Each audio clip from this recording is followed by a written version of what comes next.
ఉన్నాయి కదా ఖమ్మం పార్లమెంట్కి సంబంధించి ఎంపీగా ఎవరు గెలిచే అవకాశం ఉంది? ఒక యువకుడిగా నువ్వు ఎవరు వస్తే బాగుంటుందని మీకు కోరుకుంటున్నావు?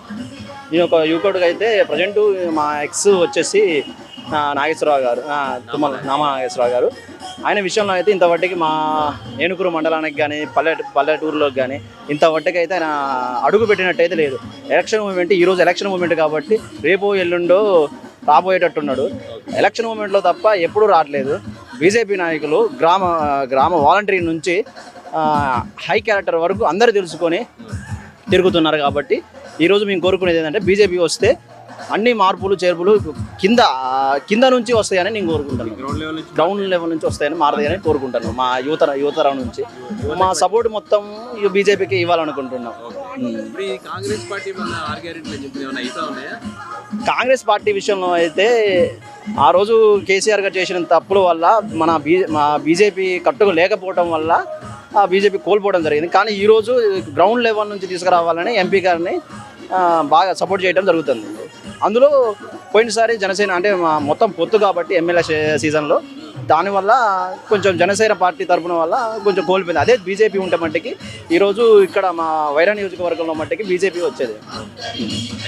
అయితే ఇప్పుడు ఖమ్మం పార్లమెంట్కి జరుగుతున్నటువంటి ఎన్నికల్లో ఏ పార్టీకి గెలుపు స్కోప్ కనిపిస్తూ ఉంది? ఈసారి భారతీయ జనతా పార్టీకి ప్రజలు గిట ముఖ్యంగా ఉన్నారు వేయాలని. భారతీయ జనతా పార్టీకి ఓటు వేయాలనుకుంటున్నారు. ఎందుకు వేయాలనుకుంటున్నారు అంటే మోడీ గారు చేసిన మంచి పనులు ఉన్నాయి.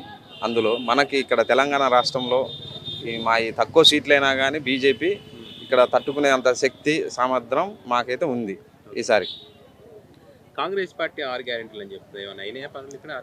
6 గ్యారెంటీలు ఏడంలో అయినాయి సార్. కావాల్సి ఏంటంటే వాళ్ళు చేసినవి ఏంటంటే గృహజ్యోతి 1, 2, 3 చేశారు. అటు పేరుకే ఇది చేస్తున్నారు. రైతులకు గిట రైతు ఈ డబ్బులు గినక ఇవ్వట్లేదు. 5 ఎకరాల డబ్బులు గిట్ట ఇంతవరకు పడలేదు. ఎకరం 2 ఎకరాల సన్నకారు రైతుకు కూడా పడకపోతే ఈ రోజుల్లో చాలా ఇబ్బంది పడుతున్నారు కదా. ఇప్పుడు మేము ఇచ్చే నరేంద్ర మోడీ గారు ఇచ్చే 2,000 రూపాయలు సంవత్సరానికి 6,000 ఇచ్చేది మా బరాబరిగానే ఇస్తున్నాం. కావాలంటే అయితే వీళ్ళు చెప్పేది మా మీద బురద చల్లటం కోసమే మేము ప్రీ బియ్యం గిట్ట ఇస్తున్నాం. ఇప్పుడు 5 ఏళ్ళ నుంచి 7 ఏళ్ళ నుంచి ప్రీ బియ్యం ఇస్తున్నాం. కావాలంటే ఏంటంటే వైకుంఠ ధామాలు ఇవన్నీ కట్టినవి కూడా నరేంద్ర మోడీ గారు. సీసీ రోడ్లు ఇవన్నీ అన్నీ వాళ్ళయే. కావాల్సి ఏంటంటే వీళ్ళు ప్రచారం ఏంటంటే మేమే ఇస్తున్నామని ప్రజల్ని నమ్మిస్తున్నారు అంతే. ఇప్పుడు ఇక్కడ అభ్యర్థి ఉన్నారు కదా వినోదరావు గారు, ఆయన పబ్లిక్లో తిరగడం కానీ తిరిగి సమస్యలు పరిష్కారం చేస్తారని నమ్మకం కనిపిస్తూ ఉంది.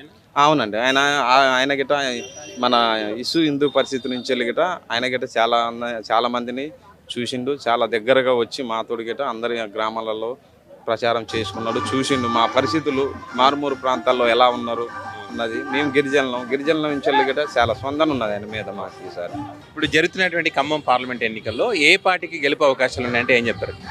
ఇప్పటి వరకు ఖమ్మం పార్లమెంటు పరంగా చూసుకుంటే ప్రచారంలో ముందుగా ఉంది తాండ్ర వినోదరావు గారు. బీజేపీ పార్టీ నుంచి ముందుగా ఉన్నారు. వారు